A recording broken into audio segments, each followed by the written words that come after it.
கர்த்தர் கொடுத்த இந்த நேரத்துக்கு நன்றி. இந்த வாய்ப்பை கொடுத்த உங்க எல்லாருக்கும் நன்றி.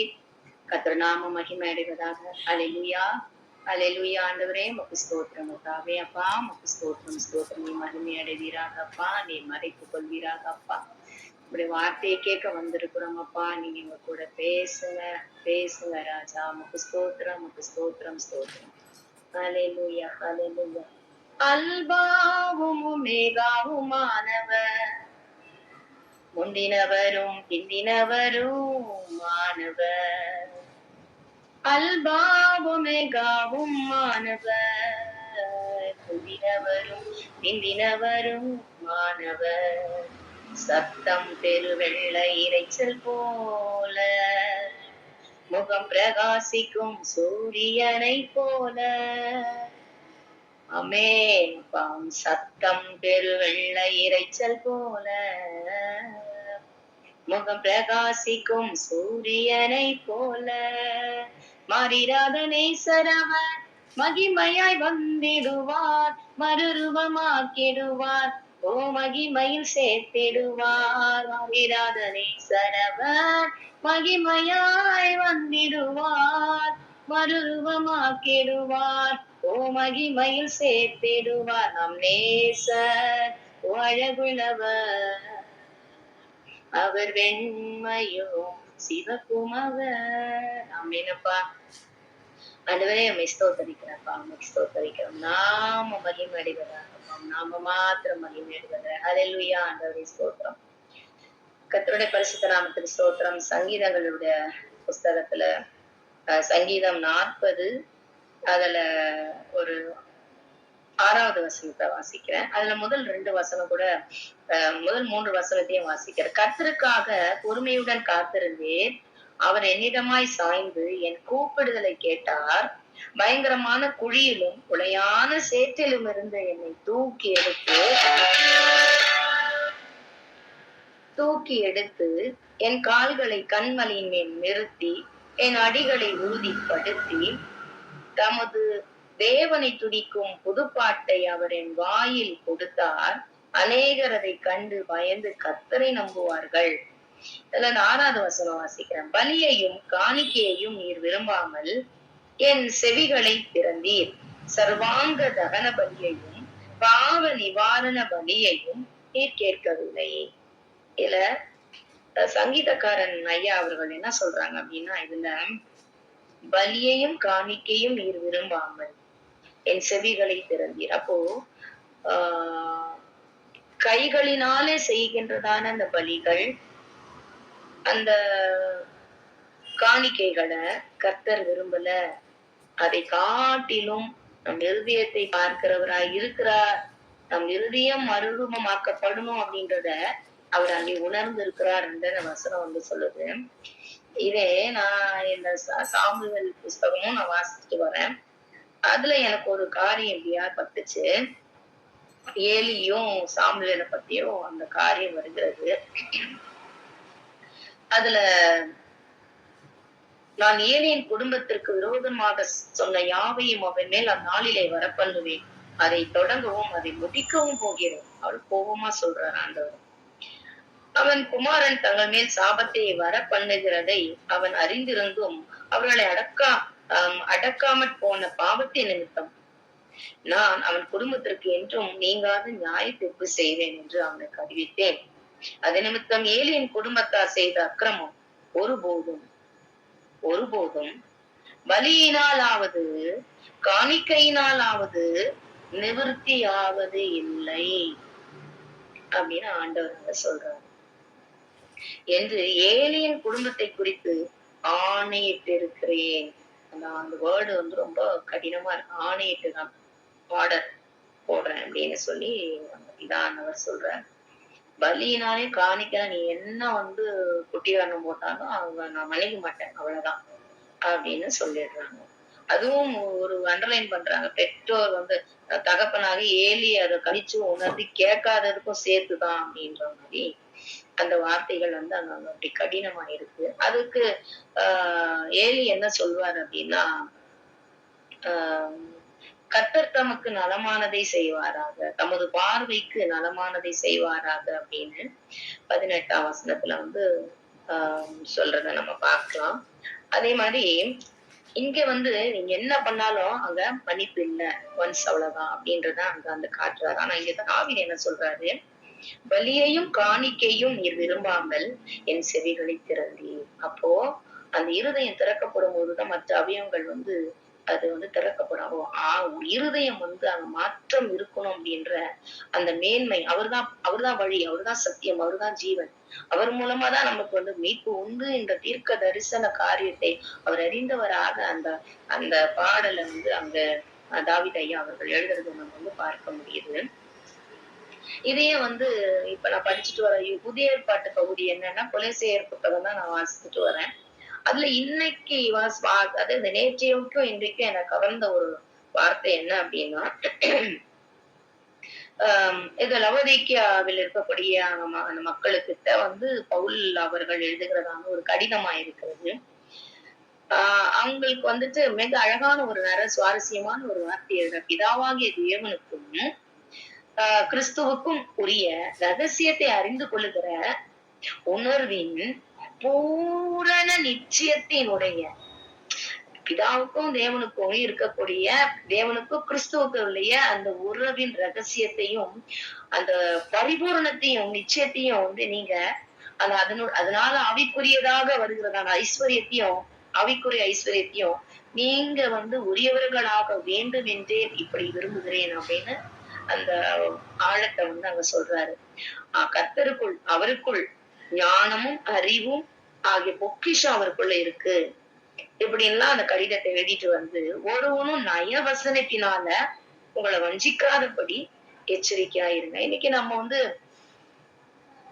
எந்த ஒரு நயவசனிப்பான வார்த்தைகளை நீங்கள் கூகுள் தட்டினா போதும்.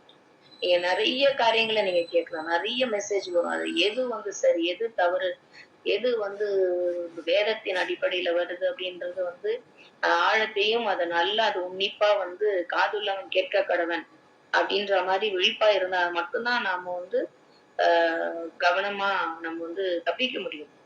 நயவச நயவசனத்தினாலே உங்களை வஞ்சிக்காதபடிக்கு, இனி வஞ்சிக்கிற வந்து காரியங்கள், வஞ்சிக்கக்கூடிய வசனங்கள், வஞ்சிக்கக்கூடிய உபதேசங்கள் வந்து நம்ம கிட்ட வந்துட்டு நம்ம எங்க தேடிலாம் போன வெளியெல்லாம் போய் கேட்கணும். இங்கேயே நம்ம உட்கார்ற இடத்துல இருந்து நிறைய வந்து வரும்.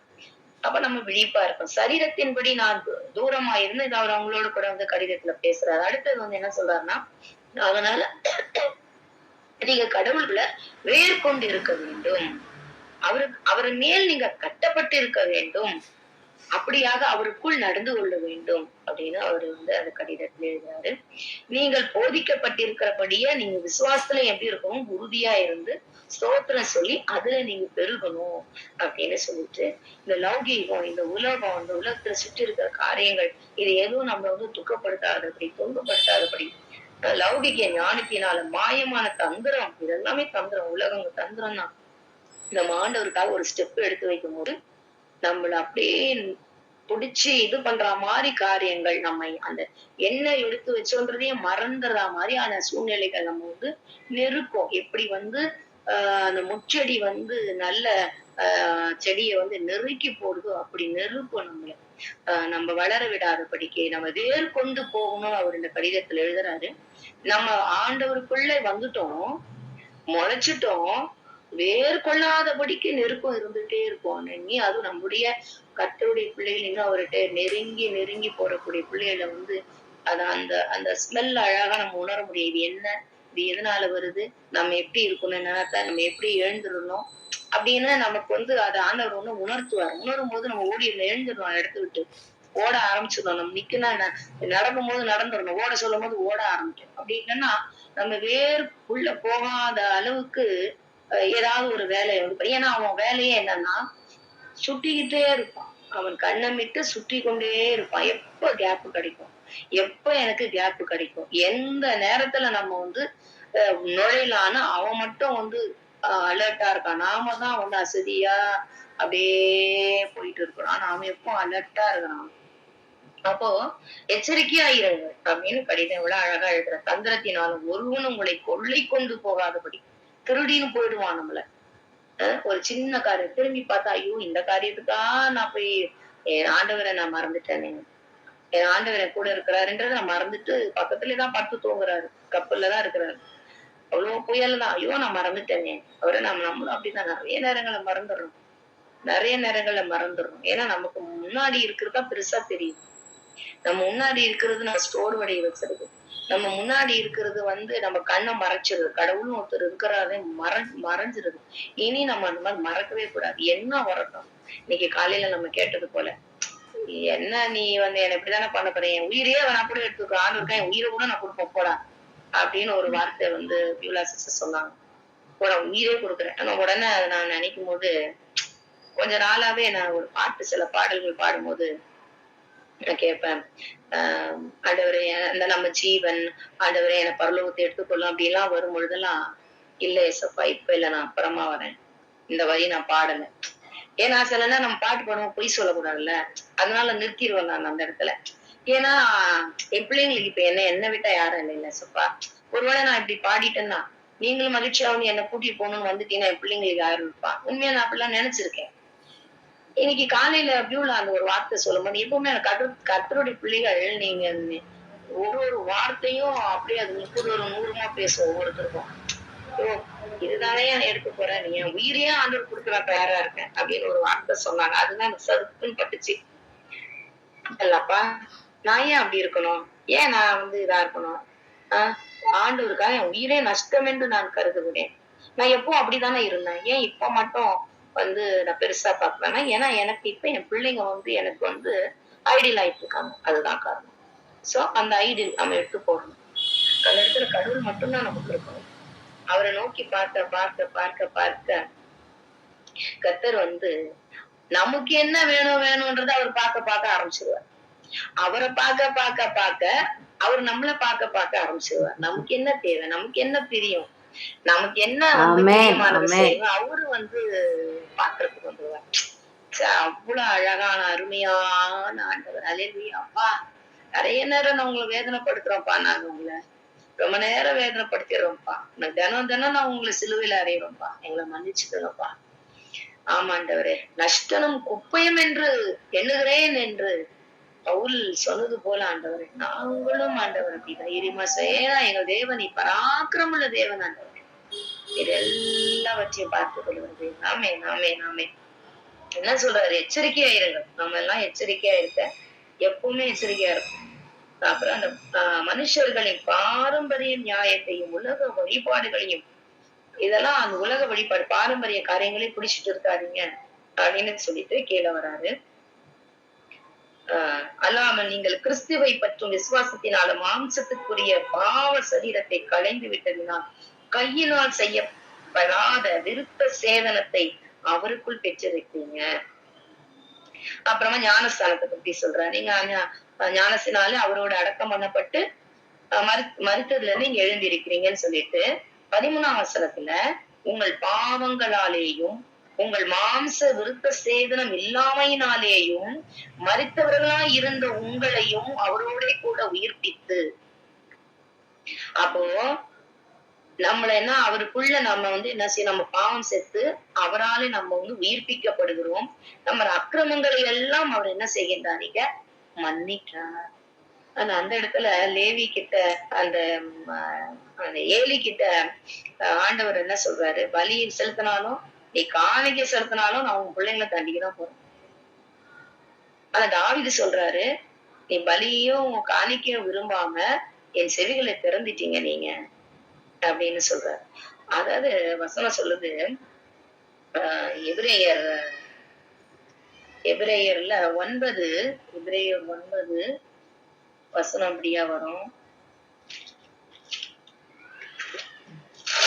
எபிரேயர் 9 நியாய பிரமாணத்தின்படி கொஞ்சம் ஏறக்குரிய எல்லா ரத்தத்தினாலே சுத்திகரிக்கப்படும், ரத்தம் சிந்துதல் இல்லாமல் பாவ மன்னிப்பு உண்டாயிருக்காது. அது போலவே இங்க கொலோசியர்ல ஒரு வசனம் அப்படியா வருது, நமக்கு எதிரடியாகவும் கட்டளைகளால் நமக்கு விரோதமாகவும் இருந்த கையெழுத்தை குலைத்து அதை நடுவில் இராதபடிக்கு எடுத்து சிலுவையின் மேல் ஆணி அடித்து, எல்லாம் வினை எச்சமாகவே வருது. அடித்து எடுத்து குலைத்து நம்ம அது கையெழுத்தை இது கட்டளை, அதாவது அந்த உடன்படிக்கை, அது மோசே நியாயப்பிரமாணம், அதை என்ன செய்யறாரு, சிலுவையில் அடித்து புதிய உடன்படிக்கை நமக்கு ஆண்டவர் கொடுக்கிறாராம். அதுதான் அந்த வசனம் பழைய அந்த உடன்படிக்கை. அந்த பழைய உடன்படிக்கை கட்டளைகள் எல்லாம் எப்படி இருக்குதுன்னா, நீங்களும் நானும் கூட செய்ய மாட்டோம். அவ்வளோ டாக்டரின்ஸ், அவ்வளோ சடாங்காச்சாரங்கள் நிறைந்த ஒரு கடுமையான ஒரு செயல்பாடை நம்ம அங்க பார்க்கலாம். அந்த கூடாரம், பிரதானம், அறை, அது மகா பிரதான பரிசுத்த ஸ்தலம், மகா பரிசுத்த ஸ்தலம், அந்த பலி செலுத்தும் போது என்ன பண்ணணும், அது எப்படி தண்ணி ஊத்தணும், அந்த காய்கள், குண்டி காய்கள், அந்த ரத்தத்தை என்ன பண்ணணும், கொழுப்புகளை என்ன பண்ணணும், எதை ஆசாரியன் எடுத்துக்கொள்ளணும், அது யாருமே யாருக்கு கொடுக்க கூடாது, யார் எப்ப எதை சாப்பிடக்கூடாது, இந்த மாதிரி அந்த கழுவுறதுக்கான பாத்திரம், அந்த தண்ணீரை முதல்ல எல்லாம் தெளிக்கணும். நிறைய சடங்குகள். கயிறு, அந்த ஆசாரியன் இடுப்புல கயிறு கட்டி இருக்கணும். அவன் இருக்கிறானா இல்லையான்றது அவர் இருக்கிறாரா இல்லையான்னு தெரிந்து கொள்வது எவ்வளவு சடங்குகள். அவ்வளவு சடங்குகள் அங்க அவ்வளவு ஆண்டவர் வச்சிருந்தாரு. அப்ப இது எல்லாத்தையும் என்ன பண்றாரு, அதெல்லாம் பழைய உடன்படிக்கைகள். அதெல்லாம் அத சிலுவையில அறைந்து புதிய உடன்படிக்கை நமக்கு எங்க இருந்து வருதுன்னா, பரலோகத்திலிருந்து கர்த்தர் இடத்துல இருந்து நமக்கு வருகிறது. புதிய உடன்படிக்கையாய் அவர் இருக்கிறார். அவருடைய ரத்தத்தினாலே நம்முடைய பாவங்கள் கழுவப்பட்டு நாம அவருக்குள்ளாய் நம்ம மீண்டுமாய் உயிர்ப்பிக்கப்படுகிறோம் அப்படின்றத இந்த வசனம் நமக்கு சொல்லுது. அதாவது எபிரேயர்லயும் அதேதான் வரும். எபிரேயர்ல 9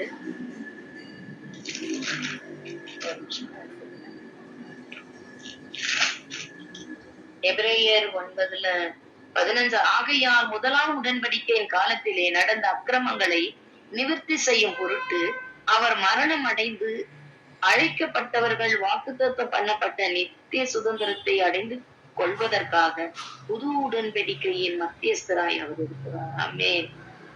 அப்போ அந்த கர்த்தருடைய ரத்தம், அந்த ரத்தம் தான் எனக்கு அது அப்படியேதான் அந்த இன்னைக்கு நிறைய பேர் என்னோட பேசும்போது அதோட ரத்தத்தை பத்தியேதான் பேசுறாங்க. இந்த ரத்தம் சிந்துதல் இல்லாமல் பாவ மன்னிப்பு இல்லை அப்படின்னு நம்ம பாக்குறோம். அப்போ முதல் ரத்தம் அந்த ஆதாம் ஏவாளு காலத்துல உன் சகோதரனாக ஆபேல் எங்கே அப்படின்னு ஆபேல் சிந்தின ரத்தம், அந்த ரத்தம் ஆண்டவரை பார்த்து பேசுது. இந்த ரத்தம் பேசுது. ரத்தத்துல உயிர் இருக்கு. அந்த ரத்தம் ஆண்டவரை பார்த்து பேசுகிறது. ஸ்தேவான் சிந்தின ரத்தம் என்ன மன்னிக்கிற ரத்தமா இருக்கிறது. ஆபேல் சிந்தின ரத்தம் என்ன இப்படி பண்ணிட்டாங்களே, நீங்க விசாரிங்க அப்படின்ற மாதிரி. ஆனா ஸ்தேவான் சிந்தின ரத்தம் ஆண்டவரே வானம் திறக்கப்பட்டது, கர்த்தர் இருக்கிறதுப்பா, இவங்கெல்லாம் மன்னிச்சிடுவாங்க. சிலுவையில கர்த்தர் சிந்தின ரத்தம் உங்களுக்காக எனக்காகவும் பரிந்து பேசக்கூடிய அந்த வார்த்தை தாங்கள் செய்கிறது என்னதென்று அறியார்கள், மன்னிங்க என்று. அப்ப அந்த ரத்தம் என்ன செய்கிறது, பேசுகிறது. இன்றைக்கு அவருடைய பரிசுத்த ரத்தம் பூமியில சிந்தப்பட்டதுனால நம்முடைய பாவம் கழுவப்பட்டிருக்கிறது. அந்த ஒரு முறை ஒரு ஊழியக்காரு,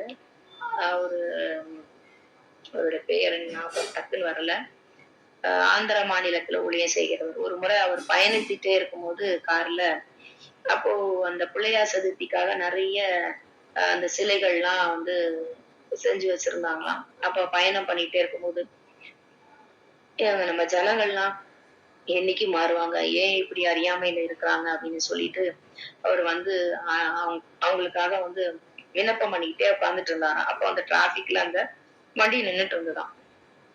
அந்த நேரத்துல அவர் இருதயத்துல, நீ ரத்தத்தை துதி, ரத்தத்தை துதிச்சு பேசு, பாடு, துதி அப்படின்னு.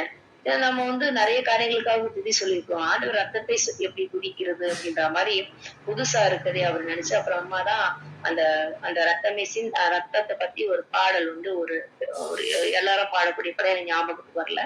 அந்த பாடலை எழுதினதாக அவர் சொல்லியிருந்தாரு.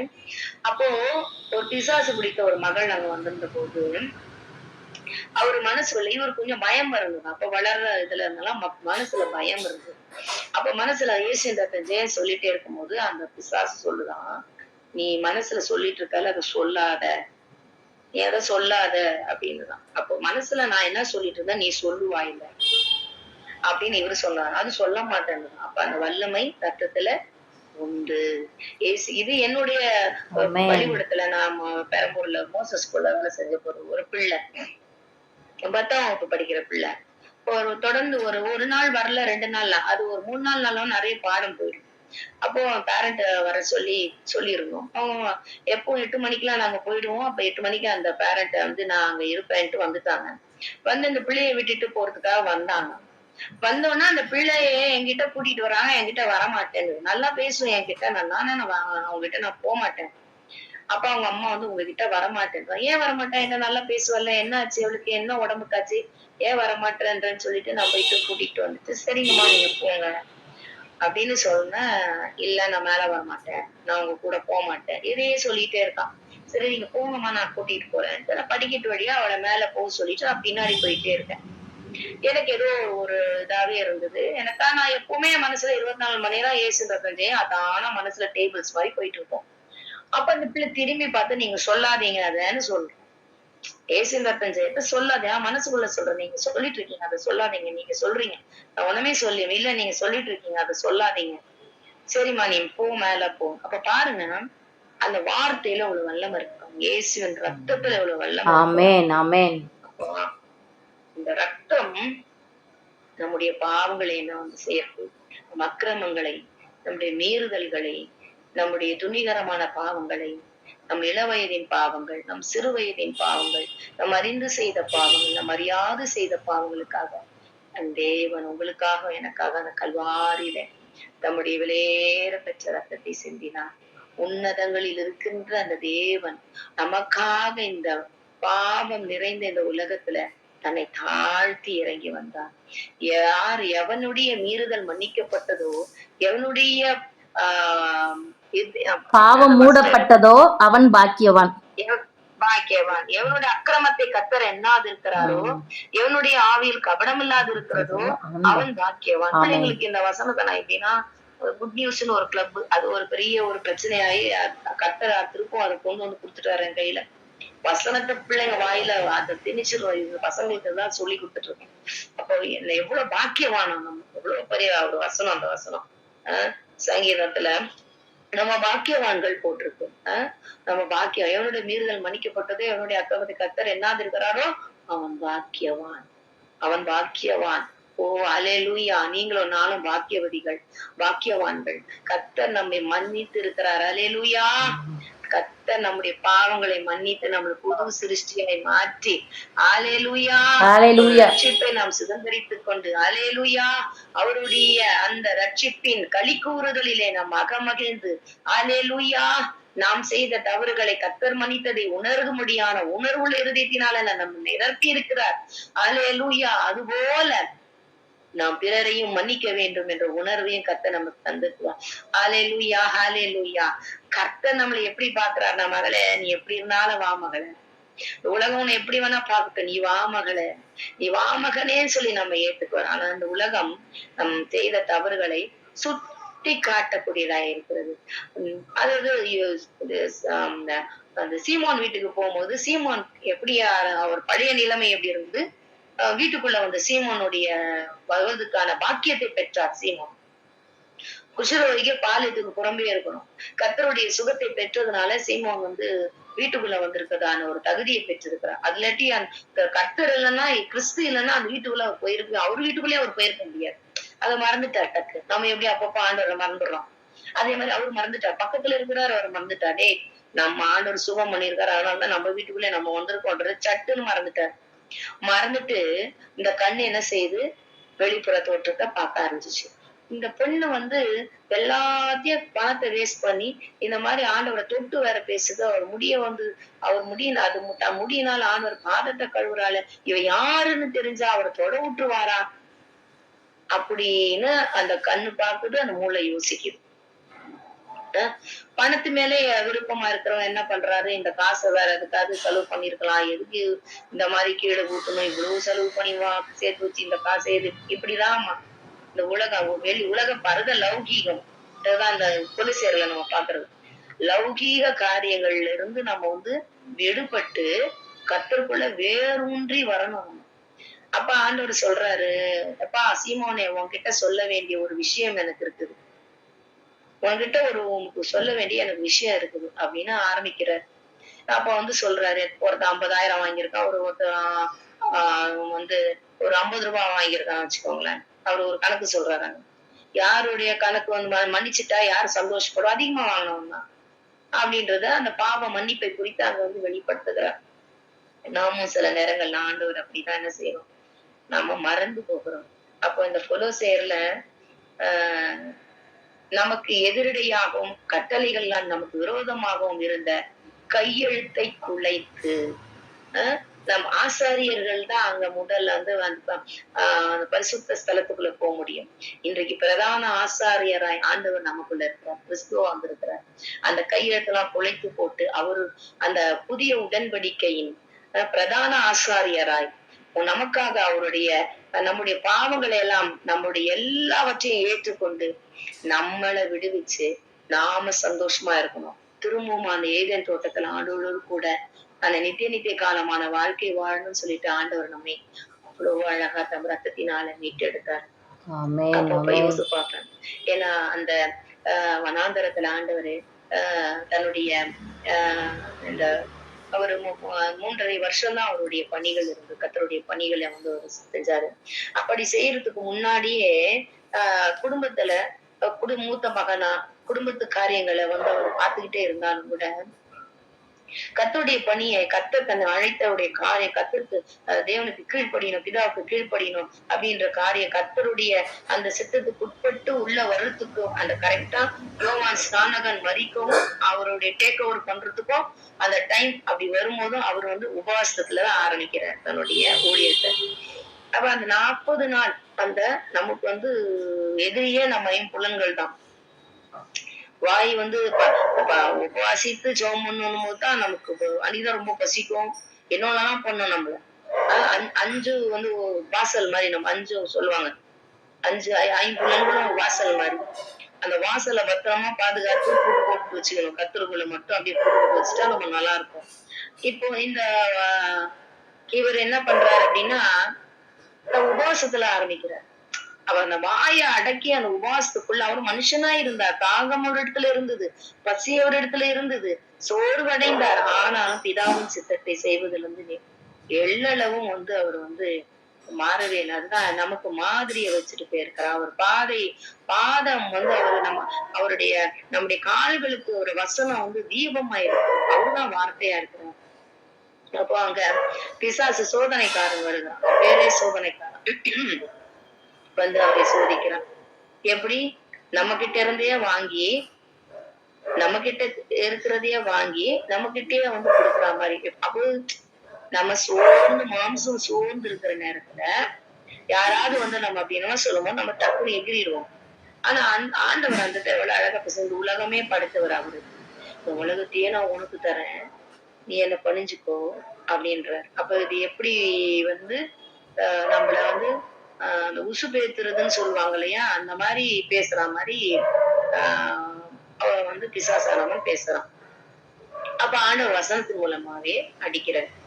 இந்த மாம்சத்தெல்லாம் வந்து மனுஷன் அப்பத்தினால் மாத்திரம் அல்ல. அதுதான் இது முதல் எங்க ஆரம்பிக்குது? இது வேதம் தோட்டத்திலேயே ஆரம்பிச்சிருது. சொன்னது உண்டோ இந்த கனியை சாப்பிடலாம் அப்படின்னு சொன்னது உண்டோ அப்படின்னு ஆரம்பிக்கிறான் பிசாசானவன். அந்த கனி வந்து பார்ப்பதுக்கு அருமையா இருக்குன்னா நம்ம சாப்பிடுறாங்க. ஆனா இவரும் ஆதாமா வருகிறார். அந்த பழைய ஆதாமா புதிய ஆதாம். இவர் என்ன சொல்றாரு? மனுஷன் அப்பத்தினால மாத்திரம் கிடையாது, தேவனுடைய ஒவ்வொரு வார்த்தை, அந்த வார்த்தையினால நம்ம பிழைப்போம். இன்னைக்கு நீங்க பாடல் பாடுறீங்களா? நீங்க ஏதோ பாடுறேன்னு நினைக்காதீங்க. அந்த ஒவ்வொரு பாடலும் 1000 விடுதலையை தருகிறது ஒருவருக்குள்ள. ஆமென். நீங்க பேசுற ஒவ்வொரு வார்த்தையும் அநேகருக்கு ஒரு விடுதலையை தருகிறது. ஆமென். அல்லேலூயா. அந்த மாதிரி ஆண்டவர் மனுஷன் அப்பத்தின் மாத்திரம் இல்லப்பா, நம்ம வாயில இருந்து போற ஒவ்வொரு வார்த்தை நமக்குள்ள கிறிஸ்து இருக்கிறார். நேற்று கூட அந்த ஐயா சொல்லும் போது, நீங்க உங்க தலைமையில கை வச்சு எனக்குள்ள ஆண்டவர் இருக்கிறார் சாப்பிட்டு அறிக்கையிட்டு சொல்லுங்க. நான் அடிக்கடி அதை செய்வேன். ஐயா சொன்னோட நேற்று நைட்டும் திரும்ப தலையில என் கையை வச்சு நான் அதே சொன்னேன். நமக்குள்ள ஆண்டு இருக்க நம்ம வாயில இருந்து நம்ம அப்படியே தட தட தடன்னு இருப்போம். அத சுந்தரம் ஐயாவுடைய மனைவி சுகவீனமா இருப்பாங்க. அது சுந்தரம் பாஸ்டர், சாம் சுந்தரம் இல்ல, சாம் சுந்தரத்துக்கு அப்பா. அவங்க மனைவி அவங்களுக்கு ஒரு ஏதோ ஒரு நோய் ஒண்ணு கேன்சரா அது என்னன்னு தெரியல, அப்படிதான் நினைக்கிறேன். அவங்க படுக்கையாதான் இருக்கிறாங்க. வல்லமையா ஊழம் பண்ணிட்டு இருந்தாங்க. அவங்க படுக்கையாதான் இருக்கிறாங்க. ஆனாலும் ஆண்டவர் அவங்களை பலப்படுத்திட்டே தான் இருப்பாரு. அநேகர் வருவாங்க, அவங்களுக்கு எல்லாம் கையை வச்சு கையை வச்சு அவங்க ஜெபம் பண்ணுவாங்க. அவங்களுக்கு விடுதலை கிடைக்கும், அவங்க நோய் குணமாகும்.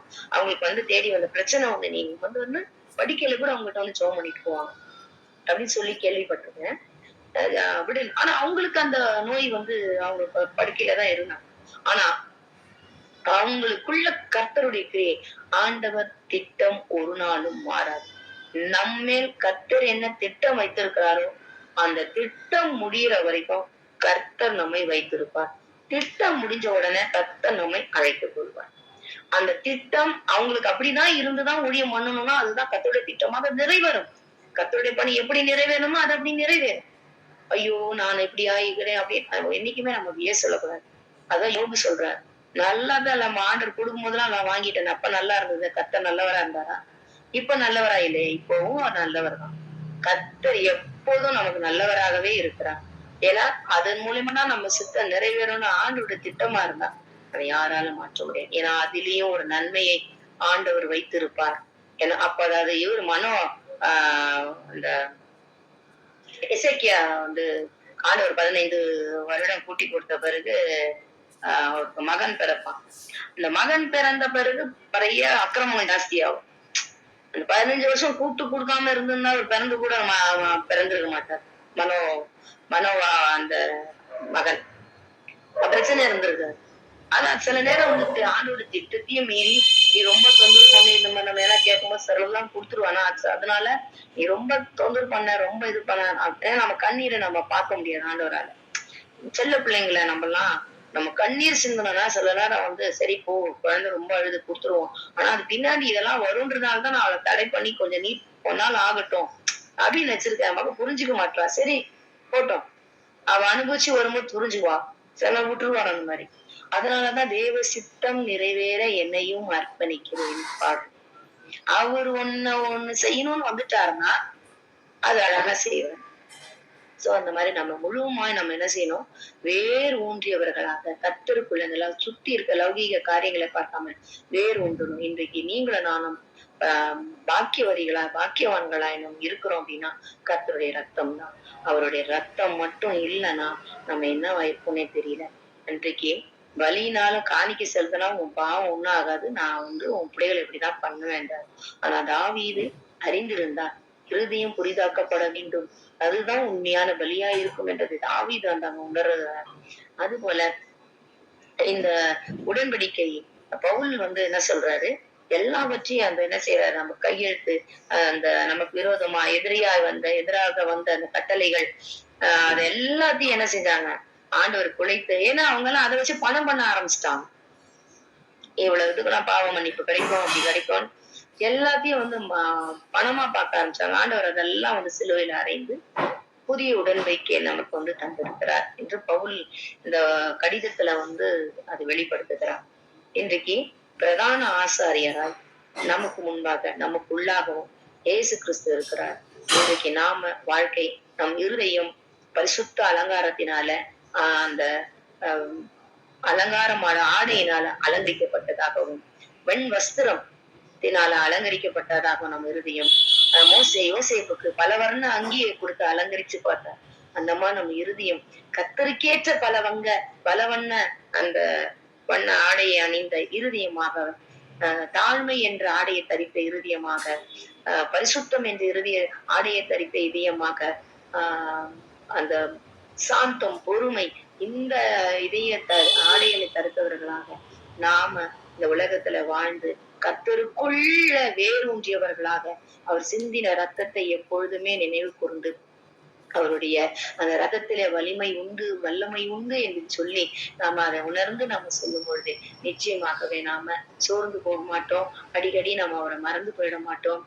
நீதிமான் எத்தனை முறை விழுந்தாலும் அவன் எழுந்திருப்பான் என்ற விதமாய் கர்த்தர் நம்மை அழகாக அழகாக அலங்கரித்து ஒவ்வொரு நிமிஷத்திலையும் நம்மை அலங்கரித்து, ஏன்னா ஒவ்வொரு நிமிஷமும் அவர் நமக்கு தேவை. ஒவ்வொரு நிமிஷமும் அவர் இருந்தாதான் எல்லாமே. அவர் இருந்தாதான் நமக்கு எல்லாமே என்ற அவரையே சார்ந்து கொண்டு இருக்க முடியான அந்த ஒரு பாக்கியம். அப்பா நீங்க போங்கப்பா, அப்பா நீங்க எனக்கு முன்னாடி போங்கப்பா, அப்ப நீங்க தான்ப்பா, அப்ப நீங்க இல்லைன்னா ஒண்ணும் இல்லப்பா. அந்த தாழ்மை மரண பரியந்தம் நம்மை தொடர்ந்து வரும்படியான அப்படிப்பட்ட ஒரு ஆடையால நம்ம இருதயத்தை அலங்கரித்து நித்திய ஜீவக்கரையில உங்களை என்னையும் கர்த்தர் சேர்ப்பாராக. ஆமென். கர்த்தர் நாமத்துக்கே மகிமை உண்டாவதாகப்பா. நன்றி அப்பா, நீங்க பேசுனதுக்காக ஸ்தோத்திரம்ப்பா. ஸ்தோத்திரம் ஸ்தோத்திரம் ஸ்தோத்திரம் ஸ்தோத்திரம் ஆண்டவரே. அப்பா ஆசீர்வதிக்கப்பட்ட நல்ல இரவு நேரத்துக்காக நன்றி.